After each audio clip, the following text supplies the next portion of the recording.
Like, well, for me, work is one of my core values. It's important to do this type of work. That doesn't explain how that affected me. You and I don't know each other that well. Until I'm closer to you, family always take a precedent. The only thing that supersedes all of those things is service.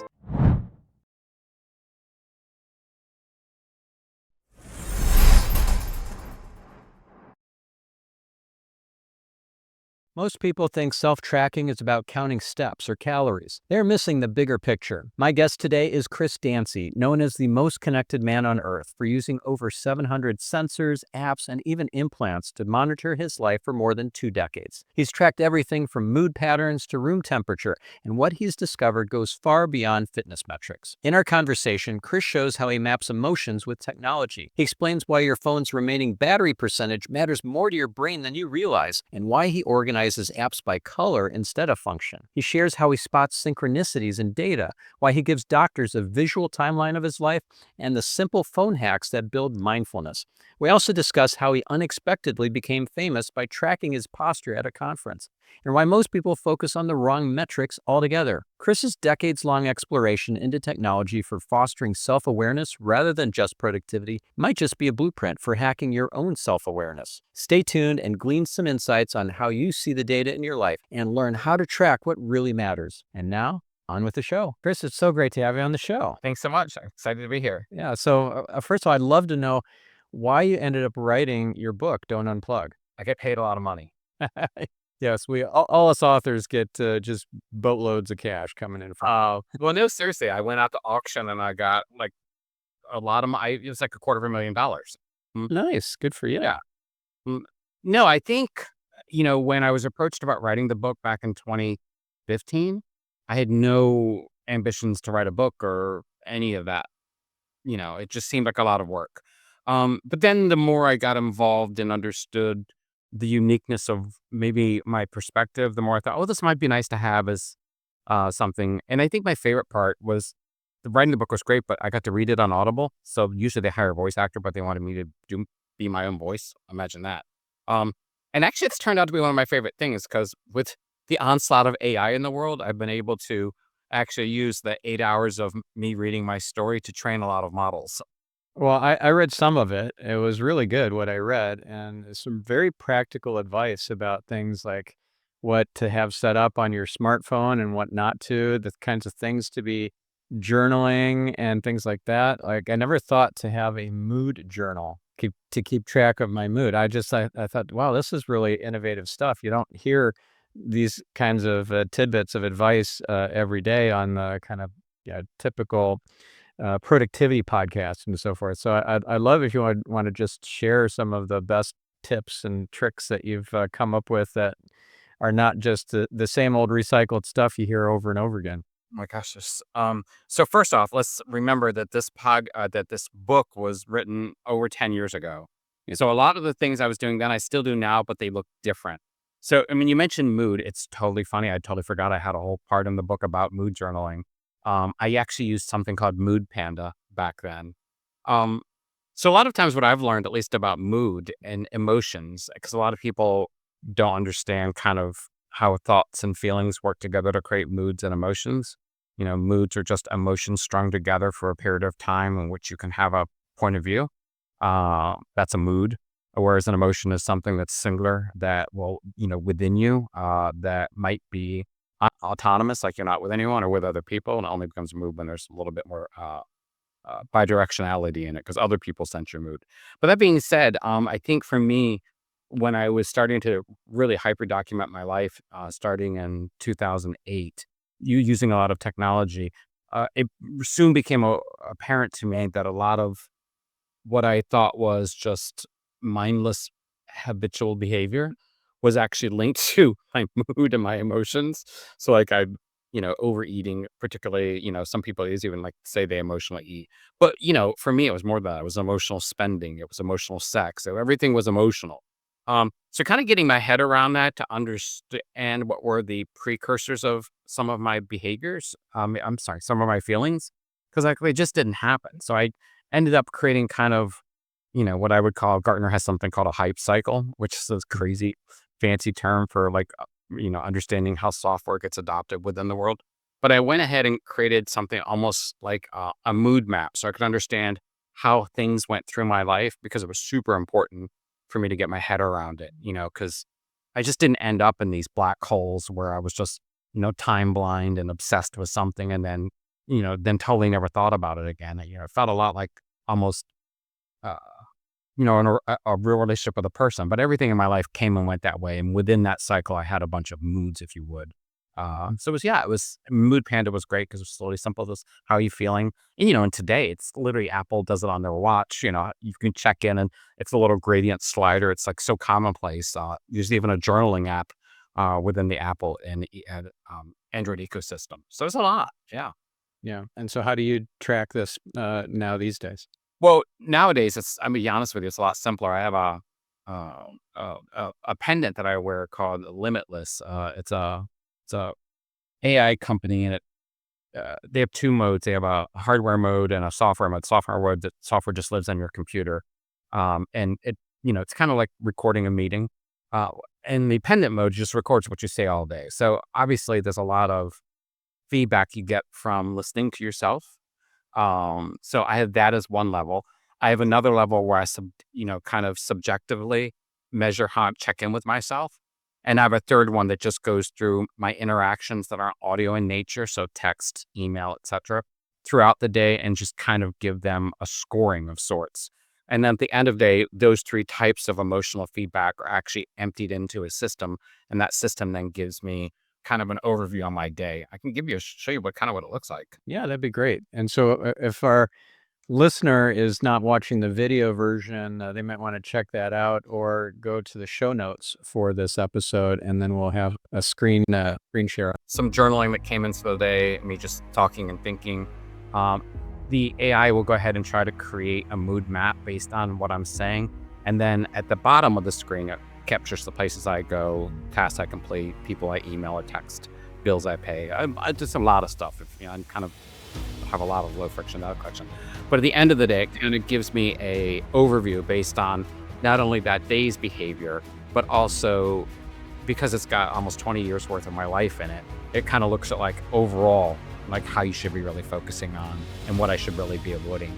It's like who and what to avoid are just as important as who and what to embrace, if that makes sense. How do you use, give me an insight or some sort of behavior change or whatever that came about because you've been measuring this and documenting this recently? Wow. So I'd say I'm about to hit 60. So as I've gotten older, I don't have as much behavior change as I did in my early 40s when I started using these feedback loops. Back then, everything from quitting drinking to quitting smoking to a lot of just really bad, toxic, habitual behavior with people, places, and things. A lot of that went from kind of keeping track of how I was doing. And back then, some journaling that came into the day, me just talking and thinking. The AI will go ahead and try to create a mood map based on what I'm saying.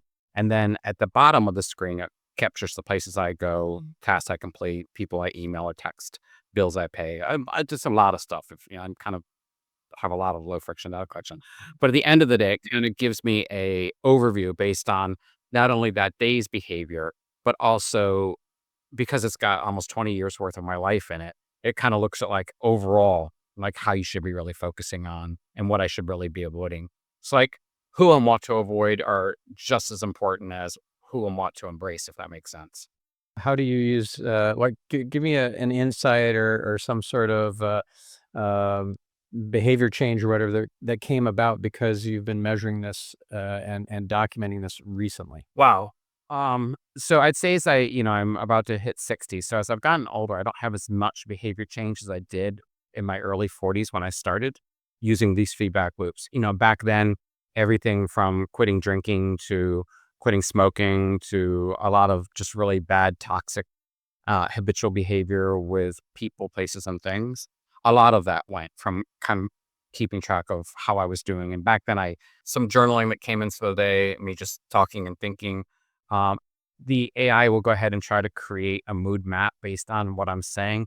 And then at the bottom of the screen, it captures the places I go, tasks I complete, people I email or text, bills I pay. I just a lot of stuff. I'm kind of have a lot of low friction data collection. But at the end of the day, it kind of gives me a overview based on not only that day's behavior, but also because it's got almost 20 years worth of my life in it, it kind of looks at like overall, like how you should be really focusing on and what I should really be avoiding. It's like who and what to avoid are just as important as who and what to embrace, if that makes sense. How do you use, give me an insight or some sort of um, behavior change or whatever that came about because you've been measuring this and documenting this recently? Wow. So I'd say as I'm about to hit 60. So as I've gotten older, I don't have as much behavior change as I did in my early 40s when I started using these feedback loops. Back then, everything from quitting drinking to quitting smoking to a lot of just really bad, toxic, habitual behavior with people, places, and things. A lot of that went from kind of keeping track of how I was doing. And back then, I had a system that put it all in, believe it or not, into a Google Calendar. Like I had hundreds of Google Calendars, and they were just right to it. Um, Today, more of the behavior is more what I would call, or more of the noticeable changes, are more internal. Like I just noticed myself. Uh, I'm trying to think of a good way to phrase it. I'm a little bit more patient with my own mind. Like my mind hasn't changed at all. I'm just as focused and frenetic as I ever would. But I'm a little bit more when I observe something within myself, a behavior that I'm not comfortable with, or within other people. I actually will take a beat. Whereas, 5 years ago, I would have been quite upset by it. But yeah, I just think it's one of those things. It's getting older is nice. Right, and does it help you to be more disciplined, or is there a different app or a different, tool that you incorporated into your life that helps you with discipline? Interesting. So discipline is actually in the system that I created, years ago. I was basically using Maslow's hierarchy of needs. This great image of it on. There's a bunch of images, but I basically took all the apps in my life and mapped them to that. So for me, lack of discipline came from not really focusing on what I would call the right priorities at the right time. I have to put it like not to be so real blunt about because it's hard because some people are like I can't eat better. Well, if you live in a food desert, it's gonna be hard to really eat well, right? So it's not a discipline problem if you're in some place where you can't get healthy, fresh food. It's not a discipline problem if you can't afford a fresh, healthy meal because prices are high, right? Um, but I'd say for me, after I kind of got out of that Maslow's hierarchy of needs mapping, I shifted to in 2016 a sense of what I call value-based mapping. So basically, within my life, I sat down for the first time. You would think I would have done this much sooner. Being 46 was a little bit late, but and wrote down my values. Like, what are the things that are important to me? What are the things that are important to my family? And then created almost some dashboards, or um, maybe dashboards is a bad word for it, but created some uh, guardrails around these things. So, like, if you look at like a health value, like what does that really mean for me? Like, what is health? Is it you mean like how healthy I am, or how in my body, etc. And just having that system of guardrails and that system of like nomenclature to tie things back to became extremely useful.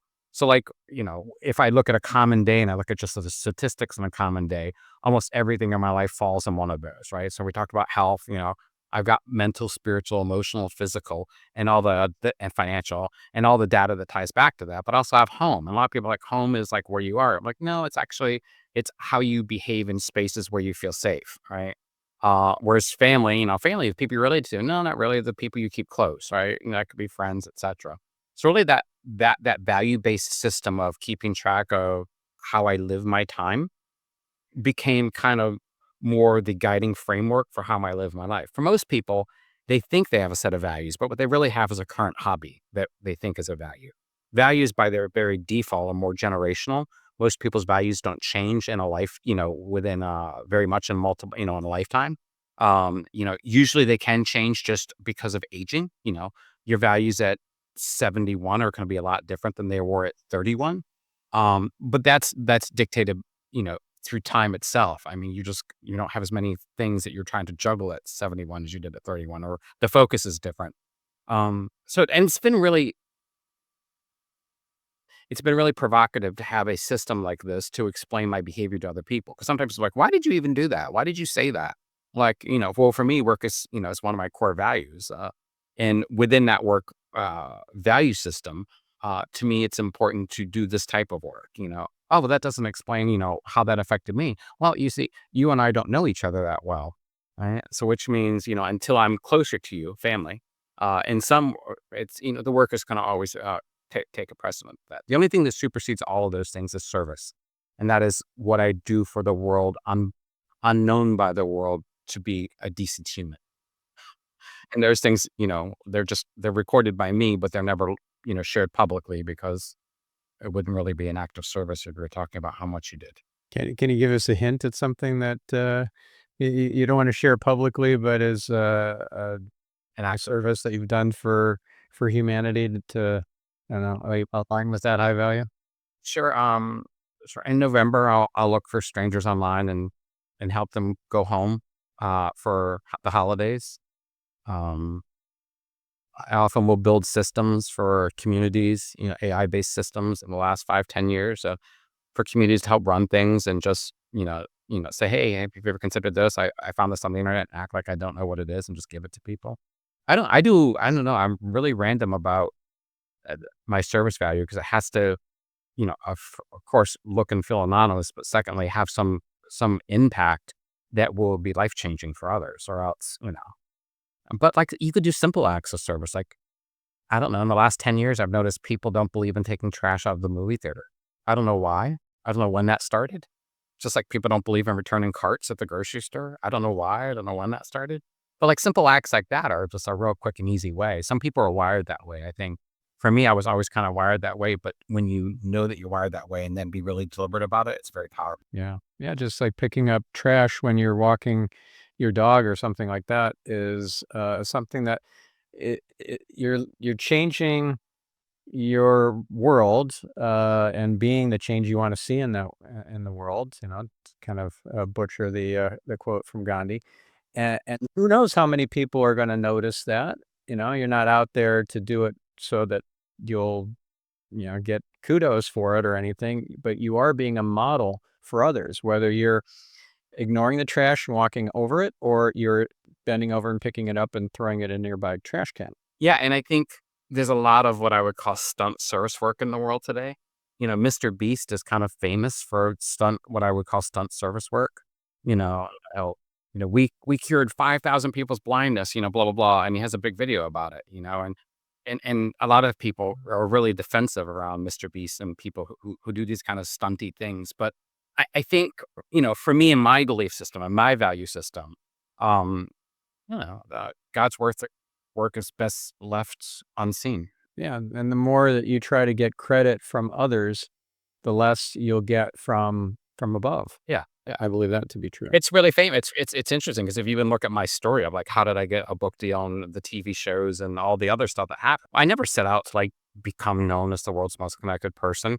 It happened because I suddenly cared about myself in a way that was so selfless, but then noticed by a reporter, and then everything blew up. Yeah, I had never had any plans. Yeah, I was gonna ask about that, about how you got so much media coverage. I mean, it's just really impressive. You were literally like the poster, boy for quantified self. You were on the or at least you're mentioned on the cover of, what was it? Yeah, Business Week or, Bloomberg. My picture's on the cover of Bloomberg Business Week. Yep. Amazing. Yeah. Well, yeah, and then, I've been interviewed by everybody from, mainstream news, I've toured the world multiple times. I've helped everyone from Coca-Cola to Spotify with projects around data. It was a happenstance. I mean, I was inching up into my early 40s at the end of the 2000s, and I just created a really simple little system that used my Google Calendar whenever I did anything and put it in there, and I just happened to be at and some people knew. I mean, it wasn't like it was a secret. Like my partner at the time knew, some of my friends knew. They thought it was interesting. They didn't quite get it. Um, now, you look at your phone, like everything you've done all day is in there, like, oh, this is so cool. I'm like, oh, yeah, I figured that out 20 years ago. Yeah, but 20 years ago, it was cool. Like, that's cool for you. But I was at a conference and there was a journalist actually sitting behind me and saw my calendar, just creating calendar appointments as I was typing. I said, what is happening? And I stood up and I showed him the kind of a posture strap I had on my back. And then let me take this off. It's a little warm. And then he was like, "Oh, how does it write to Google?" So I said, "Well, I'm just using a little program called IFTTT," which was like relatively new back then. Right. And I said, when something happens here, it writes it here. And he goes, "And why?" And I just said, it's because I color code these things. And for me, it's really important to understand what are healthier behaviors, what are not healthier behaviors. And depending on the type of behavior, where I'm doing it, et cetera, it's color codes it different. Calendars are actually have a color in them. He's like, "That's really interesting." Well, come it turns out, he was from Wired magazine. He was a reporter, and he just happened to be the same conference I was, which was called Cyborg Camp. Yes, there is a cyborg camp. And great. This is look it up. They still have events, a lot of videos. I did it the big thing at MIT at the Media Lab for Cyborg Camp. But fast forward to 6 months later, he wrote a story. And then, within a week, I was like on every news station. Within a year, the Bloomberg thing. And then within a year, the book deal. And then I started doing more talks. There started being TED Talks about me. So like I was asked to do one, but then people started talking about my story. And I'd say between like early 2013 to almost the beginning of the pandemic, because I was really trying to slow it down. It is hard to keep that level of pace just with people, just because they want to ask the same questions. And it's not that it's hard, I'll be honest. It's hard to answer the same questions over and over again because you don't want to be dismissive because everybody's the first time they've heard it. But you also realize, is this really being, the law of diminishing returns? Like every breath I take, that's one less I have for the people I love, right? Where my mind kind of like does math. Like if I don't have to use the steps right now, I now understand why my mom would make us a stack at the bottom of the steps because she only got so many flights right in her lifetime. So it was it was remarkable. I think about it all the time. I still get asked constantly. Like today's my media day, so I still get asked to do interviews and things from all sorts of people and podcasts and writers and especially book people, academics from like, "To show me how this works, explain this to me." Um, but yeah, I feel fortunate, but it totally messed up my life because I was a regular person. I don't want to say I'm not a regular person, but like before that, I could have a regular job, like as an IT person. But now, we live in a world where like since 2014, like you first thing you do when you meet someone or you're thinking about hiring someone, is you look them up. Well, if you look me up, it's over the top. I Yeah, mean, you're kind of a big deal online. yeah. So, I've just kind of gotten used to saying I'm a D-list internet celebrity who's famous enough that I don't have to do a regular job, but not so famous that I can just go to the mall. And I still even get recognized at a mall. Like last summer, I was at a mall and some guy gathered. "I love everything you've ever done. I try to every time you post something." I'm like, I don't even do social media. But just because it was never about that. I never wanted to be an influencer for anyone other than myself. That's cool. All right. So That's just I mean, what do you do with that? I always say to people, they're like, like, seriously, what would you do with it? Most people are like, you should do a podcast. You should do more like a TV show. I did a TV show. I did a couple TV shows. You should do more. But like, I don't know. I feel like if you create content, you have to be consumed.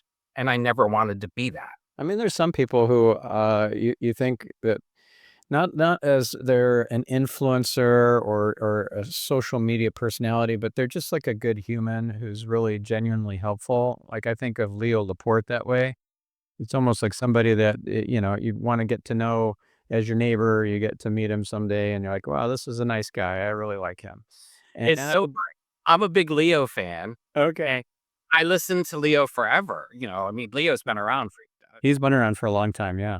at least 25 years. I don't know, but I remember him on Tech TV and everything else. Yep. We don't meet Superlow and all those folks. But I just recently, I didn't mean to interrupt you, but I'm gonna tell you why I did. So just recently, I found his show again. And it's so interesting to hear Leo now because hearing him talk about his son and how proud he is, and his son as an adult and an influencer, right? It's really lovely. I'm so sorry. I didn't mean to interrupt you. I just No, no worries. No worries. that's Leo Laporte because Out of all the names that I could pull it out of my hat, it really triggered me. Yeah. It's like it's a good example of how we're all connected, right? You're the most connected. You Correct. can Google that and find that you're on page one. I don't know if you're still number one or maybe you're number two. But yeah, that's pretty impressive. A decade later or something, right? Decade later, most connected in any language. I'm still number one. Yeah. Yeah, I don't I know, it's interesting. Yeah, but we're also all connected, right? So you and I and everyone listening, we're all connected, And stuff that happens doesn't just happen out of randomness. Like that guy sitting behind you was just happened to be a reporter and was impressed by what you were doing with your calendars. That was a whole setup, right? That was just like a total synchronicity that was meant to happen for you. And I actually measured synchronicity for a long time too, because I How do you measure that? so I put my life into 3 buckets, but what I would call kind of like the quantified soft bucket, the one that you mentioned, the one that's, kind of like your steps and all the normal stuff. I then put myself, the second kind of measurement bucket that I did was, more time and time perception and how time and working with time. That was really more tied to my mental, ability to when I was learning to meditate. I went to, a couple silent retreats for, 10, 15 days. It's a long time to meditate. And it really taught me to work with the nature of mind. In Buddhism, it's called dukkha. It's the suffering. Dukkha is a Sanskrit word, which means suffering, for how your mind works with other things and what makes you unhappy and happy. But the third bucket was kind of like the current bucket I'm actually just coming out of now, um, which is from like 2018 until now, which is more the esoterica of data, which would fall into somewhere where time and time perception and esoterica meet is basically, for happenstance, regular pedestrian thinking, uh, coincidence. But for other people, it borders on, serendipity. And then, well, where do those two meet? How would you measure them? How would you reckon? Can you engineer it?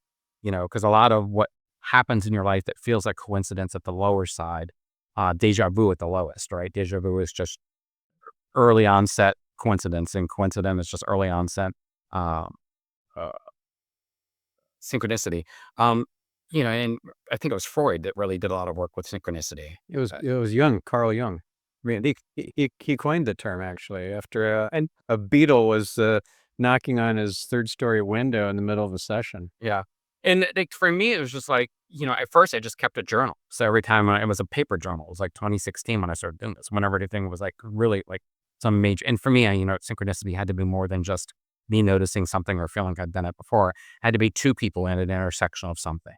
When with two people, then you could actually say, well, what are the chances? Three or more people, you even get more of a not. So I started doing that. And then I started looking for just patterns and times and dates. And it was really that that got me into, believe it or not, paying attention to seasons and the moon cycle.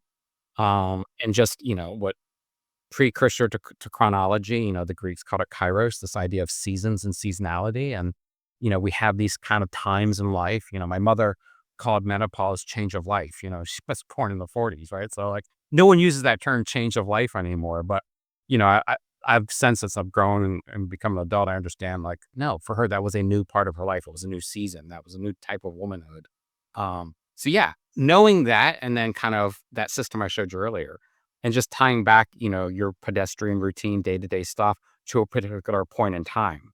So, at the smallest point in time, you have the minute we're in, but, at the largest point of, measured time that is even considered it in some, you know, normalized space without getting in too far down the rabbit hole, you've kind of got the celestial precession, which is the Earth moving on its axis, which is every 25,000 years and change. And that gets us kind of the age of Aquarius, all these things people know. But actually, it's when the Earth is tilted, which just then replicates, further down to our 12 months of the year, which I don't know. For me, even the Chinese New Year has a cycle like that. The Mayans had a cycle like that.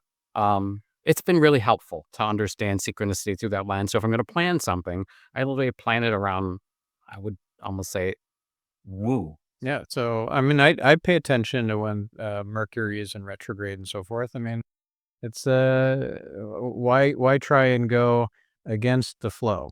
Why try and swim upstream? If this is a time when you're supposed to be reflecting and rejuvenating and reevaluating and all that, and you're instead signing contracts, doing big deals, buying expensive things when you're just basically swimming upstream, you're asking for trouble.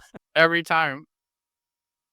So yeah, and a lot of people, they get really caught up to it, but it's really interesting because I've noticed kind of the adoption of esoterica over the last, whatever, probably 10 years. It's just the curve is just out of control. How many people, how just mainstream a lot of that type of thinking and, woo was. It reminds me of like the late 70s. There was a lot of this I think we even referred to back then as new age.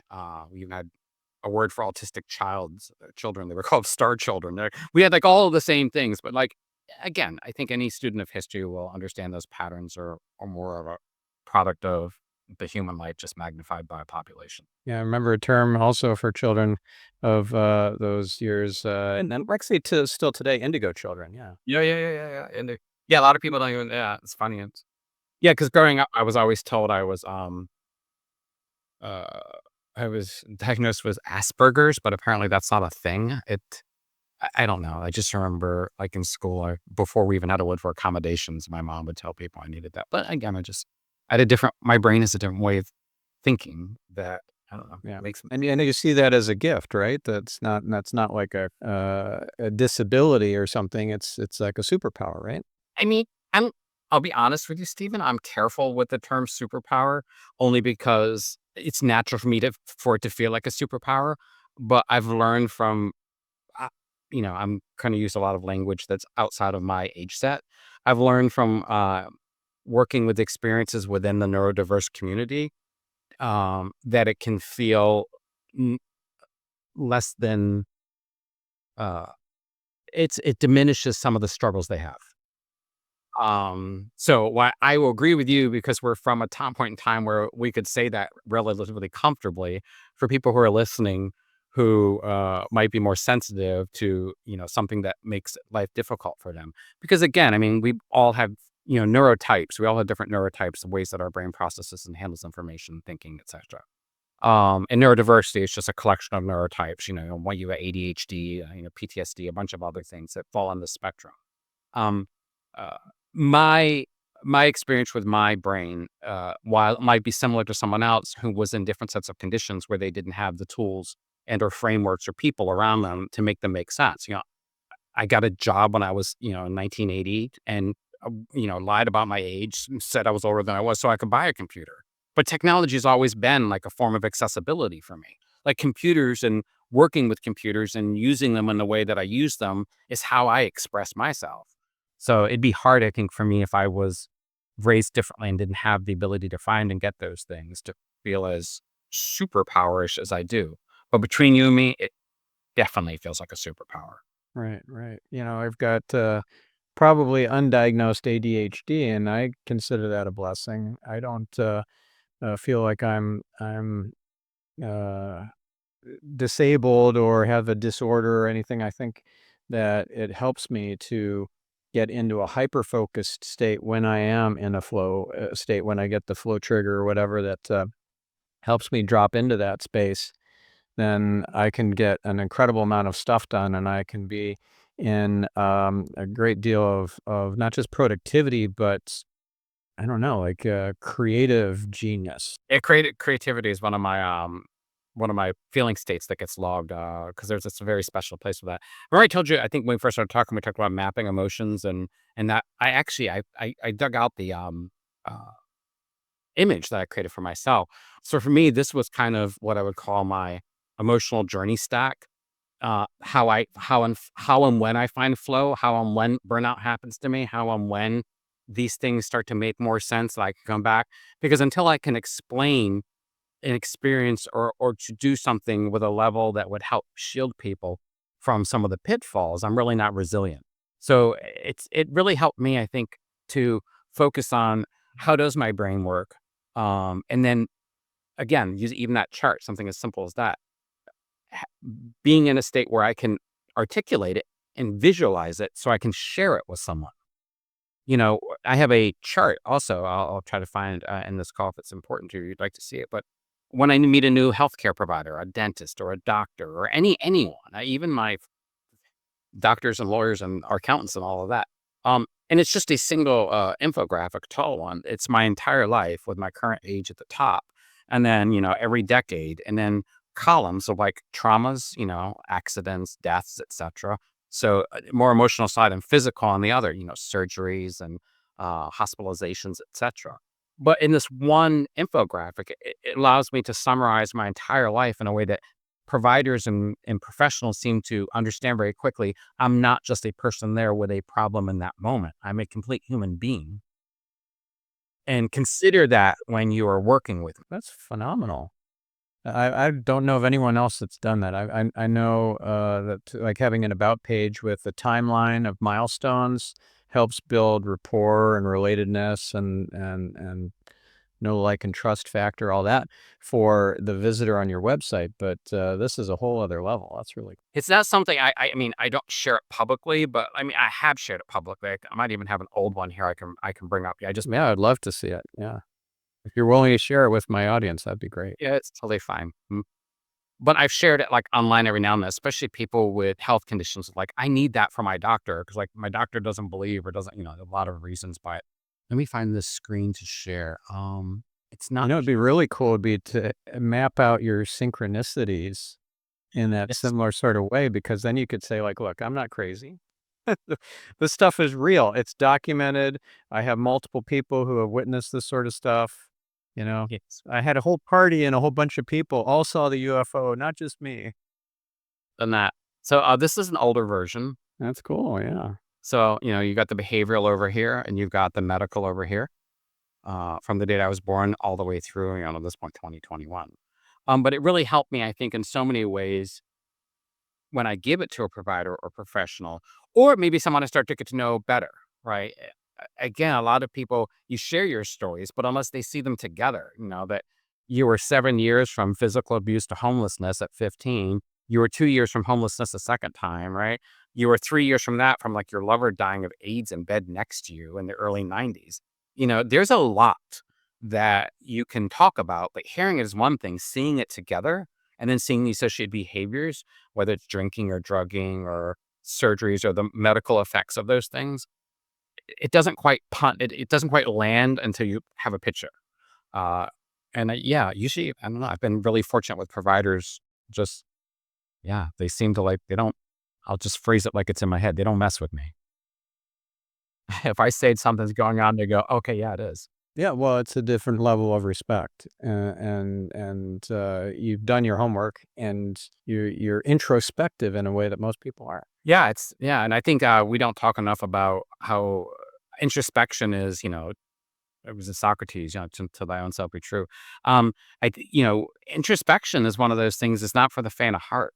It's a You know, debilitating. that's an interesting topic too, because with the default mode network, we run from that, like not even realizing it, but we can't even stand in line for a minute without whipping out our phone and just scrolling mindlessly on whatever the social platform is of choice. And that means you don't really ever have time to get bored. You don't have time to look introspectively, to think about your purpose and like the existential crises that you might be going through.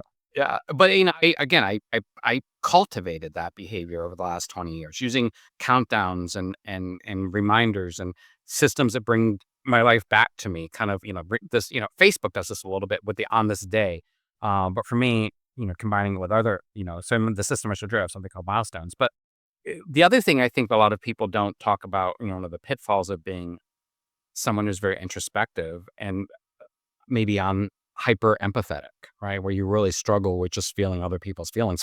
Like, people are like, why do you care? I'm like, that's like asking me not to breathe. Like, I don't know. I don't want to care. I want to be you.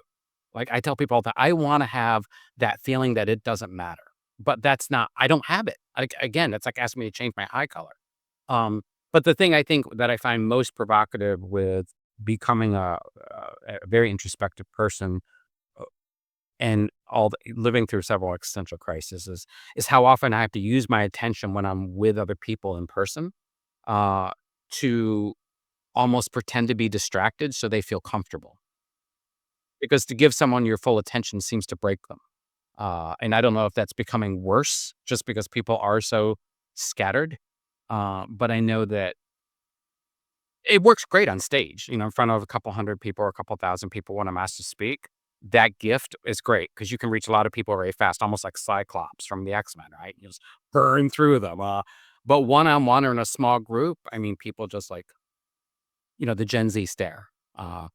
And you don't want to do that. You don't want to disarm people. I always tell people, you have the ability. Most people have done it in a moment of intimacy where they lock eyes with someone. that energy that happens when you lock eyes, you can cultivate that when talking about pizza. It just, it's just a different drivers at the moment. Sorry, that's probably awkward. Yeah, yeah, no, that's great. So, some of the things that we do to kind of set ourselves up to be in a, let's say, fight or flight mode, or in a sympathetic nervous state instead of parasympathetic.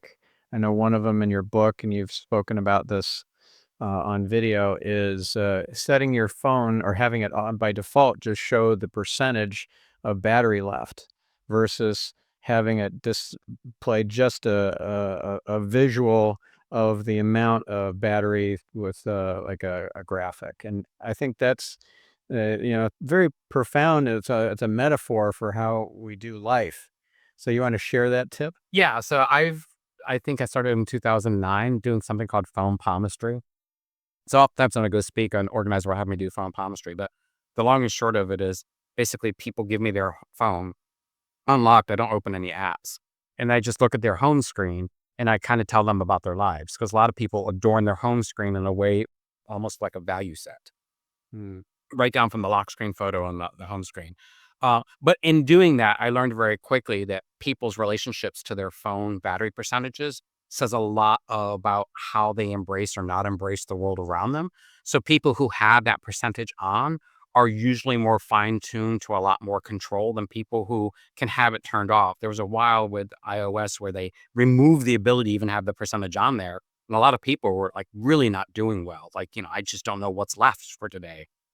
Because they were kind of, as any cyborg, right? There's nothing wrong with this. They have a relationship with their device and it's a feedback mechanism. It's like, okay, how long do I have to plug in? Range anxiety in a uh, electronic car. Well, it's the same type of thing. So I don't think there's any type of particularly interesting pathology, but I do think when working with yourself, if you want to like just do some mental exercises, if you're someone who normally doesn't have it turned on, turn it on. And if you're someone who normally has it turned on, turn it off. And when you notice yourself noticing that you need it, that's a moment, right? That's called cyber mindfulness. Like that's a moment. Another great hack you can do with your phone that's really simple for cyborg mindfulness to slow yourself down, create that introspection. Taking your weather and putting it in Celsius. Right, you're gonna pause for a good second for the first few weeks, maybe months, saying, "Okay, what is that again?" But again, it's about taking the habitual need to feed your information trigger and giving it a pause that makes you kind of reflect not only on what it is, but also why isn't it convenient anymore. Another one is if you're someone who normally operates in 12-hour time, setting your phone to 24-hour time. Seeing 17:31 the first few months will really mess you up instead of 5:30, right? But it's a great way again to take a beat, have a moment to be kind of more mindful. So those are just three quick ways that I think you Yeah. can be more introspective with your devices while still being attached to them. Yeah, I love your tip that you shared. I think it's in your book about organizing your apps not by functional topic areas, but by color. Uh-huh. That was So really clever because I've seen so many Zoom backgrounds where they have like the bookshelf and it's all color coded instead of by. it's everywhere now, and remember the book was 10 years ago. So what I noticed was like for me, I noticed a lot of people, I've started noticing this. So they're starting to, when you kind of embrace your inner cyborg, like, okay, I use machines and machines are me and I am machines and I'm reflected through it. All the other things we don't like to say out loud. You start to notice patterns. I noticed more people were color coding. And it was really giving them a sense of Zen. So it's kind of like when senses can get crossed. I think the term is synesthesia. Where you had your senses or like you can taste, smell, or I guess that's natural because of the olfactory. But we'll leave that on for a second. But I noticed Or you people are can doing this. see a symphony. Yes. Yes, exactly. Neil Haberson, cyborg, who can hear colors, right? So with a sensor that he has built. Uh, that I was noticed was happening a lot, and when I kind of unpacked a little bit, it made sense because your ability to visually feel harmony was tied not to the app usage, but where the app lived in its harmony range. And these big companies spend so much money focusing on the color of their app, and the color of their icon. And again, it goes back to phone palmistry, right? So like looking at a home screen, I often think you could make $1 billion creating a dating app where you didn't have a profile photo, it's just your home screen. I mean, because I think more people will be attracted to someone's home screen than And then what they're doing at the gym, at the end of the day, it's, that's how they spend their time, right? You can't be with them at the gym. But yeah, so that was a great thing that I learned very early on. And also, like, one of the other things I do, and I to this day is, putting your apps in folders by value, right? So you have a health value or a family value. That's just a quick reminder when you look at your phone and have to go in one of those folders, you see the value first. Um, I think it's so funny, Stephen, when I think about this book, uh, it's it's almost too far. It was almost too far ahead of its time. I think, if I had a chance to put it out now, I'm looking at it over here, but the other crazy thing is it wasn't called Don't Unplug. It was called I Am You Tomorrow. And it was really about understanding that the person you want to be tomorrow lives within you today. Oh, there's a book by Benjamin Hardy called Be Your Future Self Now. You ever heard of that one? Yeah, no, I hadn't. But I mean, that's exactly the point I was making. It's like we have so much technology. It's so easy. Another little hack that I always tell people, especially with esoterica and technologies, put an appointment in your calendar for 1 year from now. And in that appointment, tell yourself all the amazing things that happened to you. Now, you'll Mm. forget this within a day, but within a year, if you actually said it, all those things will have come true. It's a weird kind of manifestation that is just kind of surreal, that kind of forces synchronicity back into your life. Yeah, that's cool. Yeah. All right. So I know we're getting close to time here. We got about 10 minutes left. So I'd love to hear more of the wearables and the implants and things that you have utilized and are currently utilizing to help with measuring and making improvements in your life and being introspective in your life. Yeah. Well, back in the, 2008 to 2015, there were a lot of them, but, the onset of the Apple Watch gave us so many sensors in one, right? Because you could get ambient sound, you could get ambient light. Your phone would do ambient light already, it could do ambient sound, but because of the way they lock it down, it wasn't as convenient on as your watch, whereas your watch can have sound settings now. Today I really focus on three core three core wearables, one of them being the watch. The watch does more now, and, including blood pressure, which, like, who would have thought that would have happened, right? I'm sure we're just a couple years away from blood sugar. Um, my eyeglasses, I don't need eyeglasses to see my computer, but I do have transition lenses, or not transition. I call them bifocals, but they've got there's a, like, I can see distance in the top part and up close down below. But there's this weird space where, like, up close here, like, I need the glasses, but not here. Like, I've got this middle zone. It's almost like the personal space zone where I can see perfectly without glasses. But I love my glasses because, again, they have cameras in them, kind of like, Google Glass. Google Glass is so weird. No, it was just early. And they have AI in them, and I can talk to them and listen to sound and music. My phone now, I guess my phone would be number four if you count the watch, my glasses, and them dependent.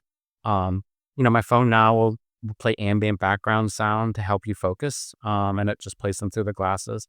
The pendant is from a company called Limitless. They don't pay me. I don't know anything about them. They might be a fly by night, but I founded it last year, and it listens to you all day and keeps track of everything you said and all the things you promised that you would do.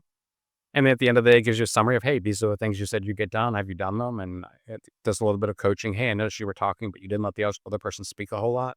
Some really, provocative things, but, that's kind of my tech stack today. I still have a house full of things. Like, I can see the hue light behind you. I still orchestrate a lot of that stuff within my home. I had guests over last night. Lights started dimming around 7:30, and they're like, "What's going on?" I'm like, "Oh, I'm in bed by 8." And they're like, "Oh, we're sorry we didn't know." I said, "No, it's not. It's not. Don't worry about it."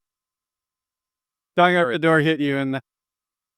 Well, it's funny because I even do simple in the winter. We actually drop the temperature if we have more than a few people here. Automatically, the louder it gets to get them to go. And the summer, it's the same type of thing. You can make people ambiently uncomfortable so they want to leave without asking them to. That's funny. Cybernetic. So I don't know.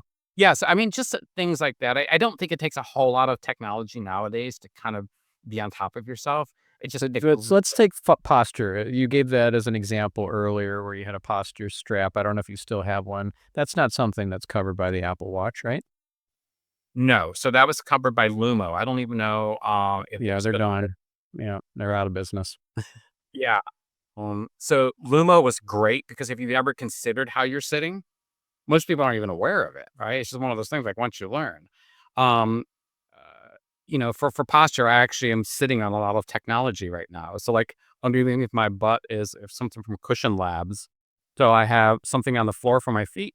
I have something, if you look up Cushion Labs, I have something under my butt that kind of shapes to my back, and I have something right behind my shoulder blades like wings that kind of forces a good. And I am even on like a Herman Miller chair, so I'm on a really good chair too. But I'm really focused on that because again, how I sit, and I did acupuncture for a long time, kind of your alignment of how you're sitting, and it has a lot to do with how you're behaving and thinking and feeling. Um, but yeah, I don't wear a posture strap anymore. Your phone does keep track of gait, so a lot of kind of slouching, tripping, that type of behavior. There's a gait sensor on your phone now. I mean, who would have thought? Like, if you were getting to the point where you were having some ambulatory issues, and then in bed, again, I got an adjustable bed probably in 2017.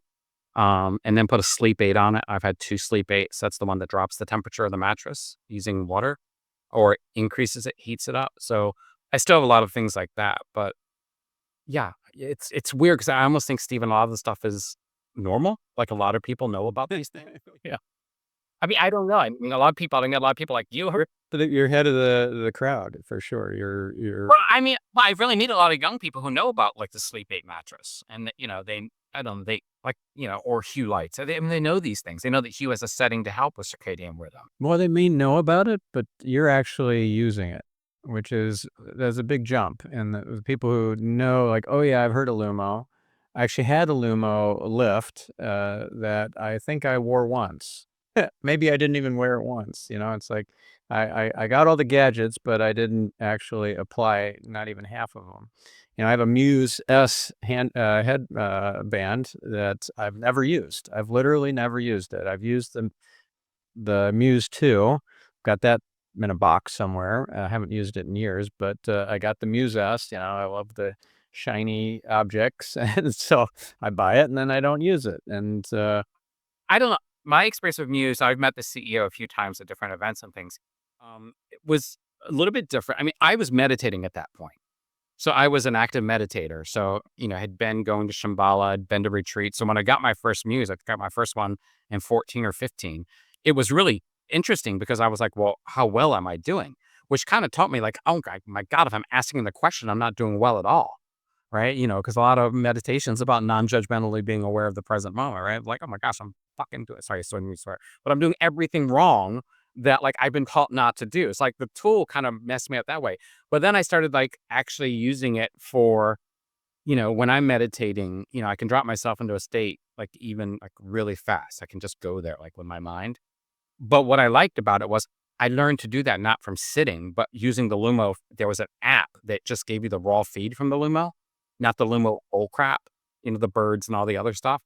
And actually seeing the raw feed helped me actually go from, and in my Darknet TV episode, I do it on there. So they're filming me meditating, and then I've got the Luma in front of me, and they're like, well, drop your mind down into one of those states. And, it's, it looks remarkable. But I couldn't have done that if I didn't know, I hate to say it, but what they felt like whole body. I know what they felt like when I'm in a meditative state, but to actually say I'm going there right now, uh, without that visual feedback, I could have never done it. But like you said, after I did that, I was like, I don't really need the Lumo anymore. It's just oh, you mean the Muse, right? I'm sorry, the Muse. Yeah. Yeah, yeah. Well, so that the birds don't, there's no chime there's no birds chiming or chirping in the Lumo app. Yeah. I Yeah. actually use birds now though, in my home. Uh, Depending on the season, I have bird song for that particular season. So I just pulled the ravens out of the system the other week. But Oh, that's cool.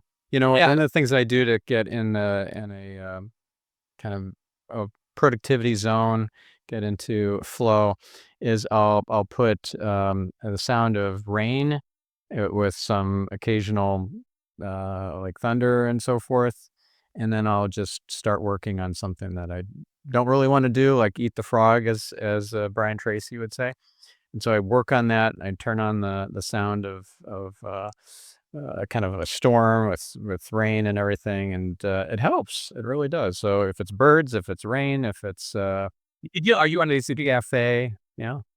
Are you iPhone or Android? I'm on the iPhone, but this is an app on my laptop. It's Noisio. Interesting.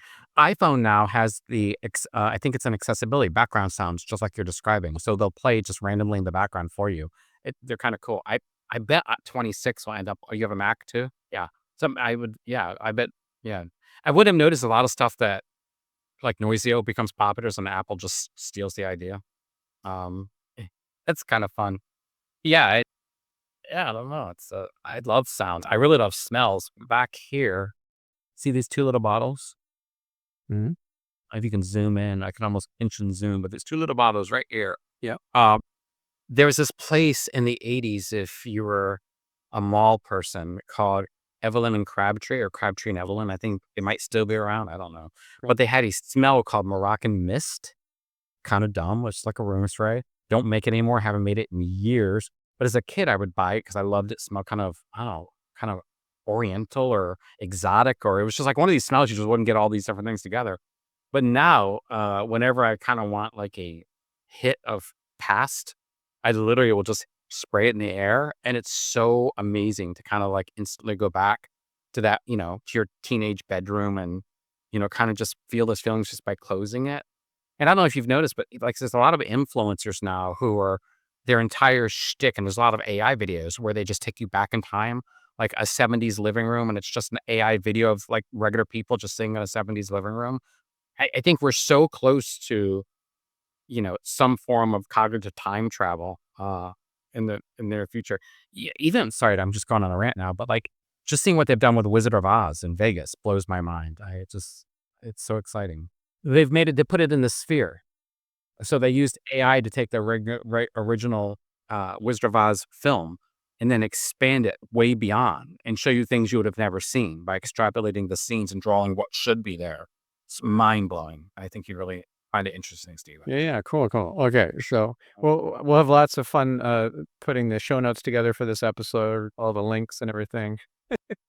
Well, I hopefully do it for you. Yeah, well, I really appreciate your I don't know, authenticity, your vulnerability, your openness with sharing things like all this data and your journaling and your infographics about your life and so forth. And I just so I want to give you a kudos for that. You're helping people to also by modeling this be more authentic and more vulnerable in the world, and the world needs that. So I know we have to wrap this up, but what would be like a quote that really is meaningful for you? Something that you want to leave our listener or viewer? So, Yeah, please. okay. The first one I end every keynote with, so it's always been super important to me once I learned it and realized how much it messed up my life. And that is, we don't know how to measure what we care about, so we care about what we measure. Uh, I think the world hands every person on earth a set of metrics, and whether they're family metrics or life metrics or job metrics, and we ruin ourselves over those things. And like, just know what you care about and then measure it relentlessly. The second one is kind of dumb, but it's something that got me in a lot of trouble, and I think about it, especially as I get older. And it has a swear word in it, but you can't save your ass and your face at the same time. And that one, between those two sayings, the more mindful, not to measure what you care about, so you what you measure, and you can't save your ass and your face at the same time.